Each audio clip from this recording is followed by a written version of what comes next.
hello friends की खबर मैं आयुष आपनालोके चाइ आछे एमएलडी क्रिएशन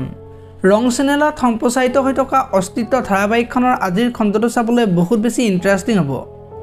কিয়নো যোৱাটো খণ্ডত ঝৰ্ণা গৌৰৱহঁতৰ ঘৰলৈ পাহাৰীৰ যে মনটো বেয়া সেই কথাটো জানিবলৈ আহিছিল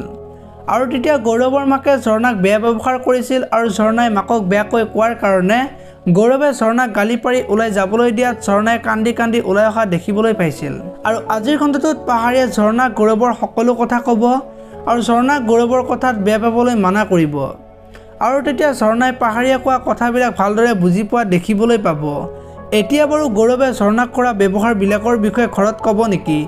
দেখিবলৈ পাব সোমবাৰ খণ্ডটোত ইফালে আকৌ গৌৰৱে ঝৰ্ণাক কৰা ব্যৱহাৰৰ বাবে গৌৰৱে দুখ কৰি চিন্তা কৰি থাকিব আৰু সেইখিনি সময়তে পাহাৰী আহিব আৰু তেতিয়া গৌৰৱে ঝৰ্ণাৰ বিষয়ে পাহাৰীৰ আগত বেয়াকৈ ক'ব ঝৰ্ণাই যে গৌৰৱৰ ঘৰত আহি গৌৰৱৰ মাকক যে বেয়াকৈ কৈছে সেই কথাটো পাহাৰীক ক'ব এতিয়া বাৰু পাহাৰীয়ে কি ক'ব দেখিবলৈ পাব সোমবাৰ খণ্ডটোত আনফালে পাহাৰী মাকৰ ওচৰলৈ যাব আৰু ঝৰ্ণাক কিয় বেয়াকৈ কৈছে সুধিব আৰু তেতিয়া ঝৰ্ণা মোৰ ঘৰত আহিব আৰু মোকে কথা শুনাব ক'ত সাহস পালে বুলি ক'ব আৰু তেতিয়া পাহাৰীয়ে মাকক বেয়াকৈ কোৱা দেখিবলৈ পাব আৰু সোমবাৰৰ খণ্ডটোত শিখাই অফিচৰ পৰা দাদাকৰ ওচৰলৈ যাব আৰু মাকে যে শিখাক অফিচত যাবলৈ নিদিয়ে সেই কথাটো শিখাই দাদাকক ক'ব এতিয়া বাৰু অফিচটো শিখাৰ নামত কেনেকৈ কৰিব পাৰি তাৰ বিষয়ে আইডিয়া দিব নেকি দেখিবলৈ পাব সোমবাৰৰ খণ্ডটোত আপোনালোকে अस्तित्व ধাৰাবাহিকখন চাই কেনেকুৱা পায় কমেন্ট কৰি জনাব